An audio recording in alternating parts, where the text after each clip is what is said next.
Hello, everyone. I'm Tom. And I'm Amy. Today, like every Thursday, we're diving into the topic of people who are important to the world. We'll take a closer look at the rich life story of Sir Alex Ferguson, a name synonymous with, well, unparalleled success in football, really. But his journey is actually full of surprising facts and insights that go far beyond just the pitch. Yeah, you sent us a fascinating collection of sources about Sir Alex. Detailed career timelines, personal anecdotes, and a real exploration into his early life. Our mission today is basically to unpack all these materials, highlighting the curiosities, the defining qualities, and the sheer force of will that propelled him to become one of the most successful managers in history. So get ready for some serious aha moments because this is going to be a captivating exploration of what makes a true leader. Okay, so let's unpack this right from the very beginning. Sir Alex Ferguson, born Alexander Chapman Ferguson, December 31st, 1941, came from incredibly humble beginnings in Govan, Glasgow. His father worked in a shipyard, his mother in a wire factory. Our sources paint this picture of childhood in a cramped Glasgow tenement.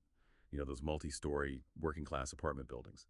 But surprisingly, they had the rare luxury of their own bathroom in their rented flat, which was a stark contrast to most back then. Yeah, it was. But what's truly striking about his early life isn't just the humble setting, it's the remarkable resilience. It clearly manifested itself from a very young age. There's this incredible anecdote, I think he was just 10 or 11. Older kids tricked him into drinking what he thought was lemonade. Turned out to be urine. Oh, wow. Yeah. He threw up, but then instead of just, running away, he found some spare BBC batteries and hurled them at his tormentors, reportedly broke one's jaw, then blocked the community center doors from the outside. It's such an early glimpse of that confrontational nature, that refusal to be a victim. Wow, the batteries incident. That's wild. It really makes you see what he meant by his later self-description. Aggression is a Glasgow thing, especially for guys from my generation. That wasn't just a phrase, was it? It seems it was really a foundational part of his character, this innate drive to confront, to push back. How do our sources show he learned to channel that aggression? From a raw trait into a powerful managerial tool rather than just being destructive. That's a great question, because it's not about being aggressive just for aggression's sake, right? What's fascinating is how he sort of refined it. Before management, he was a player. Maybe not a major star, but definitely a player. Started as an amateur striker at Queen's Park, age 16, scored 20 goals in 31 games, later turned professional, and even became the Scottish League's top goal scorer in the 65-66 season for Dunfermline Athletic. 31 goals. 31, okay. Yeah. His club career spans several Scottish teams, including a move to Rangers for a then-record £65,000 fee. He was, well, a solid marksman for 17 years. But his time at Rangers was, well, riddled with controversy, wasn't it? He was blamed for a crucial goal in the 1969 Scottish Cup final, got dropped, reportedly even threw away his loser's medal, and there were those allegations of discrimination because his wife, Kathy Holding, was Catholic. He later said he assumed that was why he was excluded from the first team. Must have been a difficult period. Oh, profoundly challenging. Our sources reveal this moment of deep doubt for him. After a significant injury, broken cheekbone and brow bone, and that was coupled with a humiliating 1-10 reserve team defeat. 110. Ouch. Yeah, he actually considered emigrating to Canada, even applied for the papers. This period of self-doubt, this perceived underachievement, it clearly fueled his later managerial ambitions. He himself reflected that while he had talent, nothing indicated that a simple boy raised in a working-class district of Glasgow would be admired by the whole world in the future. This adversity really became a catalyst. And what a catalytic start to his managerial career. June 1974, comparatively young age of 32, takes his first role at East Stirlingshire. And this wasn't some grand entrance, was it? A part-time job, 40 quid a week, for a club that didn't even have a goalkeeper. Only 8 players. He literally had to buy his first player for £100. Yeah. Speaks volumes about his hunger, his willingness to start right at the bottom. Absolutely. And his reputation as a disciplinarian began immediately. A player, Bobby McCulley, described him as a frightening bastard from the start. There's that famous story of a halftime talk when they were 0-3 down. Instead of just yelling, he somehow inspired them, led a comeback.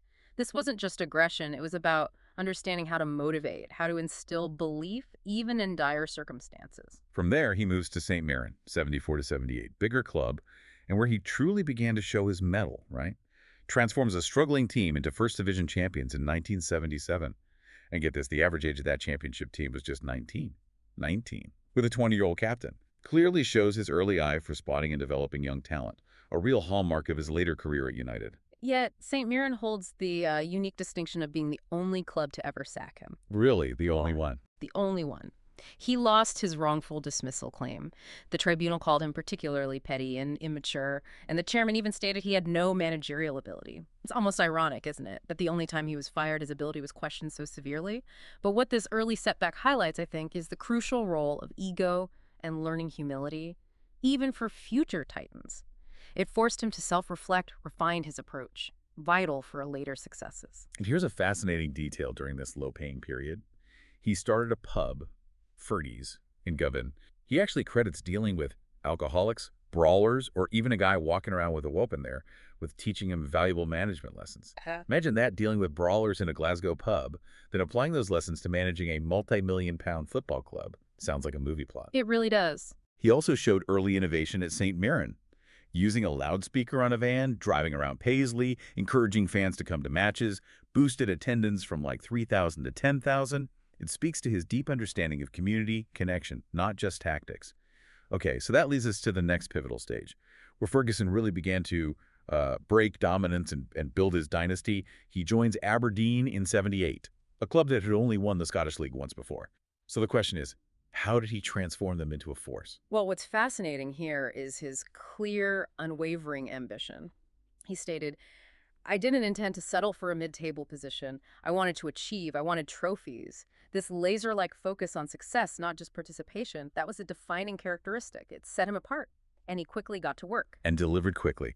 Wins the Scottish League in 1979-80. First time in 15 years a club other than Rangers or Celtic had done it. He was just 38. That's a huge disruption in Scottish football. His strict nature earned him that nickname, Furious Fergie. Our sources mention him finding a player for overtaking his car on a public road. Yeah, I read that one. And even kicking a tea-urn at players during halftime. He cultivated this siege mentality, accusing the Scottish media of bias toward the Glasgow clubs. United his team against perceived external threats.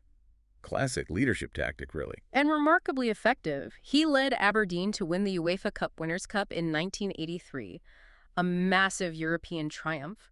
They beat giants like Bayern Munich and Real Madrid. Wow, beating Real Madrid. Exactly. He later reflected he felt he had done something worthwhile with his life. Then they followed that up with the European Super Cup in '83. This wasn't just winning. It was overthrowing established powerhouses. A pattern he'd repeat, you see. Showed his belief that even an underdog could dominate with the right mindset and discipline. He also had that short but impactful stint as Scotland national team manager after Jock Stein's tragic death. Led them to the '86 World Cup. But the pivotal moment, the one that truly changed the landscape of English football, came when Aberdeen's chairman, Dick Donald, told him there were only two clubs he could ever leave Aberdeen for, Barcelona or Manchester United. Which brings us right to Manchester United, appointed manager November 6, 1986. The initial challenges were, well, immense. He found a team riddled with drinking problems, poor fitness. His immediate focus was dramatically increasing discipline, and he pulled the club up from 21st second from bottom to finish 11th. That immediate impact on discipline, on fitness, shows his fundamental belief in the basics. And here's where it gets really interesting for United fans.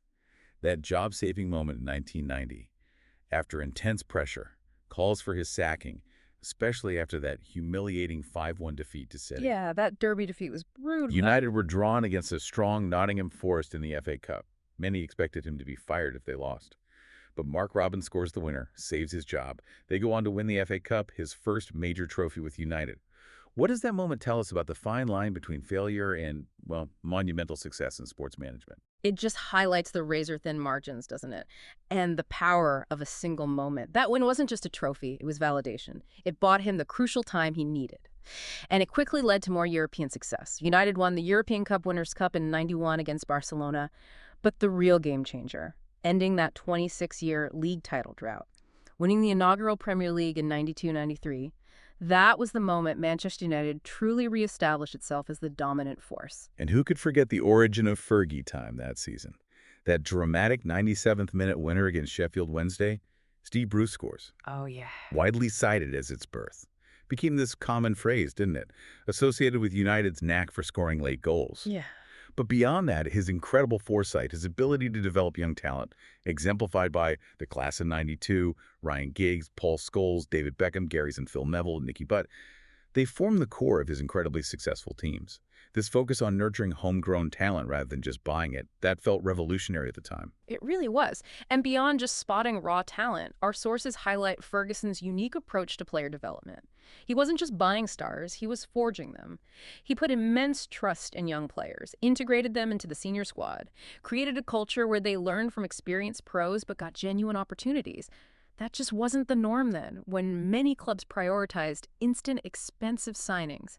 His whole methodology, blending youth with experience, it became a blueprint for sustained success. And the absolute pinnacle of this era was undoubtedly the historic 1998-99 treble.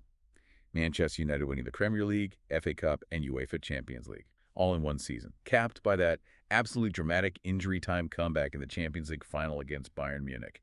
Pure Hollywood.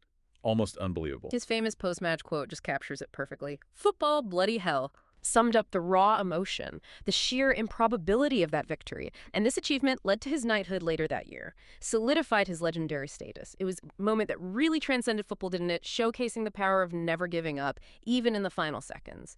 And if we connect this to the bigger picture, Sir Alex Ferguson's sustained dominance is truly unparalleled. Managed Manchester United for 27 years, longest-serving manager. What stands out is just the sheer volume of trophies, most by any manager in football history, including 13 Premier League titles, 5 FA Cups, 2 Champions League titles with United.